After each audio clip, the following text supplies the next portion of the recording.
Good morning, Jeff. What's so good about it? Another day further down the tubes, if you ask me. Come on now, it's not all bad. The festival's coming up. The festival. Old man Valentine used to put on cockamamie shindigs all the time. And where'd that get us? Well, it's Perennial Harvest putting on this one. And they're doing it for the whole town. As far as I see it, the difference between the old Valentine Company and the new Perennial Harvest outfit Jeff dug through his pockets for a bit. is the difference between this empty soup can and this brown banana. But those are both garbage. Exactly.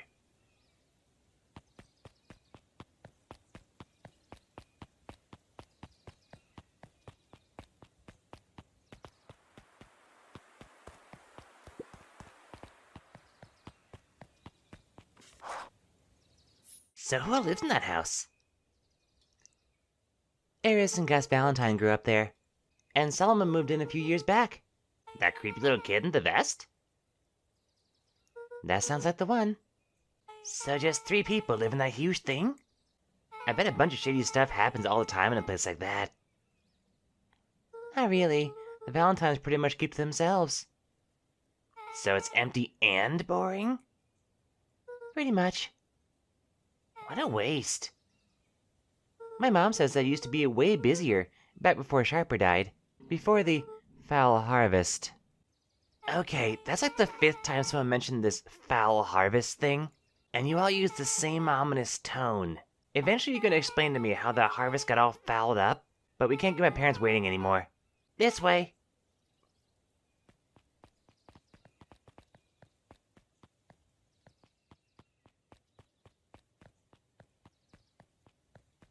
Most kids would have just ditched me by this point. Why are you still here? You look like you can use some help. You know what, Luca? You're not so bad. Let's go through this as simply as possible. Just eat, smile, and nod. Fun. Great, whatever you do, don't bring up their work. I think I can handle that. Beck took a long breath, then gave a firm nod. Here goes nothing. Chapter 4. Dinner with the Moodwills. Ilona Moodwill was worried about change. A gardener at heart, she understood the necessity of change, relied on it even. But there was a difference between the controlled world of her plants and this cluttered cottage in a strange town. Almost done. Nellie was a blur of activity, digging through boxes. Sorry, love, couldn't find the dishes. We'll have to make do with paper plates. Dinner went by without much conversation. As she watched Beck and Luca finish up their pizza, Ilona let herself relax into the chair. The things she cared about were still here. Nellie finally had the job of her dreams. Beck was beginning to take root. Ilona's task was simply to tend to them. She could do that. So, Luca, tell us a bit about yourself. Where do you live? Oh, I live with my grandma. Over on the other side of the river. Your grandma? Where are your parents at? Beck, manners. It's alright. My dad passed away in an accident at the fertilizer plant 6 years back. Oh dear. My mom's been missing for a few months now. Like, missing? Luca's eyes were fixed to his plate, pushing a chunk of pineapple around with his finger. Nellie was the one who eventually broke the silence. Luca, how'd you like the pizza? Oh, it was good. Very good. Normally we would have put more effort into dinner. Ilona nervously gestured toward the boxes. We aren't fully settled in, and Beck had mentioned that it's your favorite. I'm sorry, are we just skipping the part where he said his mom was missing? Beck! I'm sorry, Luca, this move has us all a little tired. Luca wiped his face with his sleeve. No, it's fine. So, Beck said that you moved here for work? Beck gave Luca a swift kick under the table. Ow! I mean, what brought you to Beacon Pines? Oh, you were right the first time. We're here for work. Nellie won't tell you this, but she's a brilliant chemist. I don't know about brilliant, but I do love it. She's brilliant. Perennial Harvest just made her their newest lead researcher of deep engineering. She makes it sound more impressive than it is. I'm just happy that I get to make a difference in the world. Perennial Harvest is at the forefront of evolving agriculture into something more useful than sprinkling water and excrement on the ground. Luca glanced over to Beck. She seemed to be holding her breath. What Nellie means, Luca, is that there are different ways to grow plants. Yes, some people talk to their plants and hope for the best. And some people happily leave their job to allow a loved one to pursue their dream. You swore you didn't! Beck slammed her fist into the table. Perhaps harder than she intended. Hey, Luca! How about some dessert? I actually have to meet my friend Rolo soon. Luca glanced outside to gauge the time. The sky was darker than he expected, filled with ominous clouds. Looks like there's a storm brewing. I should get going. Oh? I didn't think there was any rain in the almanac. Yeah, almanacs aren't that useful around here.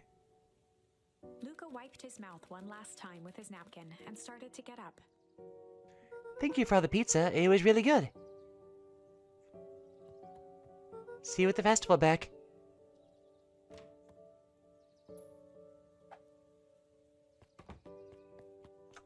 Wait up! I'll walk you home. Surprised, Luca turned around. He knew Rolo could be prickly around new people. But Beck seemed cool. Rolo would warm up to her eventually. Probably.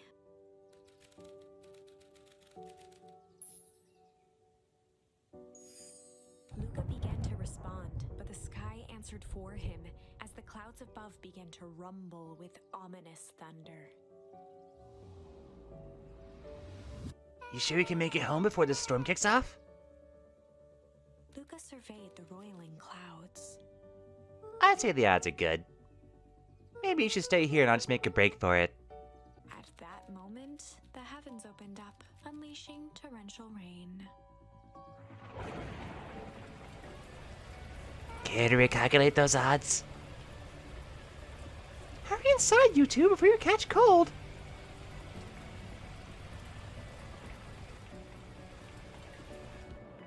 Luca, Nellie will keep trying to reach your gran on the phone.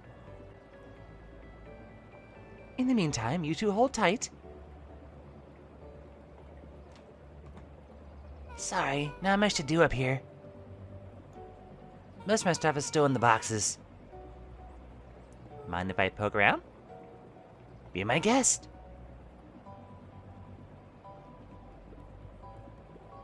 Luca squinted into the eye hole of the microscope. This looks wild. What is it? Gum. Gum? Luca adjusted the slide with his fingers to get a better look. I'm tracking the structural integrity of gum with increasing amounts of chewing. Chew that one for 47 days. Luca wiped his hand off on his sweater and gave a nervous laugh. It's weird, I know. Beck looked down, timidly tapping the ladder with her feet. You think it's weird, don't you? A little. But weird can be cool. Oh, wow! Rolo and I have a radio just like this at the treehouse. Probably not exactly like this one. My mom and I tore the whole thing down to the bolts. Fitted it with some state-of-the-art vacuum tubes. She seems pretty awesome. She gets carried away sometimes. I think she feels guilty for working too much. So when she does have time for me, she showers me with some high-tech overcompensation. Luca flicked at one of the toggles. I bet you can get all sorts of stations on this. Not out here in the boonies. You wouldn't believe the stuff I could pick up back in the city. But around here, it's all farm reports and static. Ah, shucks. Luca bent down to examine the bouquet of wilting flowers. Judging by the odor, they were well past their prime. He flipped open the attached card. Happy trails from Coach Walker and all the Fairview Condors. Boy, you weren't kidding about poking around, huh? Oh, sorry. Was this from your old school? The most recent one, yeah. Some schools gave me going away cards. Some did flowers. When they're really trying to feel good about themselves, they do both. So you've moved a lot. Yeah, that's the thing with having a brilliant parent. There's always a better job somewhere else. These flowers would last longer if you put them in some water. That's the sort of thing I would do if I cared. Well, you cared enough to keep them, is all. Luca, can I ask you something? Of course. Dang, didn't that hurt? I'll be honest. That hurt more than I expected. Well, at least you look cool doing it. Beck took a moment to watch the rivulets of water running down the window. Do you ever feel alone? Like, even when people are around? Well, Rolo can be pretty absent-minded sometimes. I'm serious. Does it ever feel like your family doesn't care what you want? It didn't used to feel that way. I know Gran loves me, but sometimes when she looks at me, it's like she's looking at a problem. Luca took a deep breath, exhaling slowly. I know the feeling. How do you deal with that?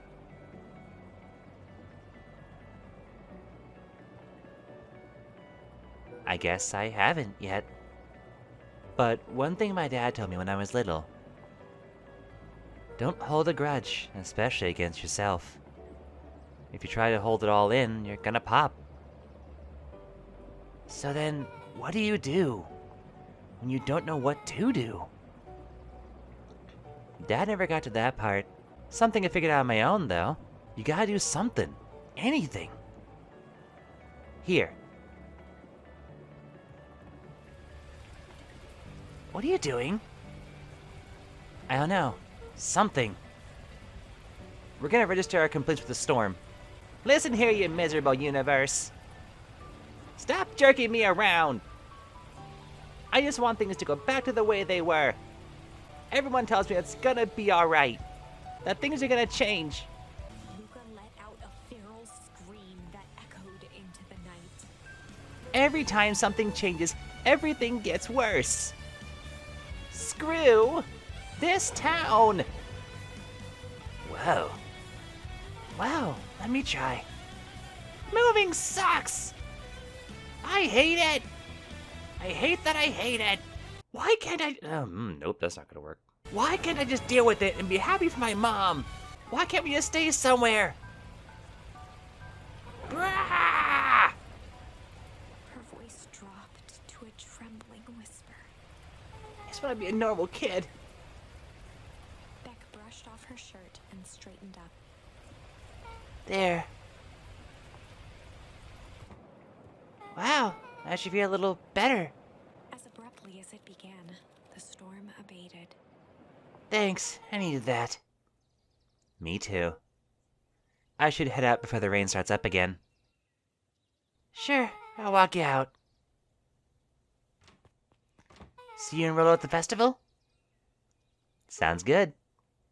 Luca, don't let the universe jerk you around.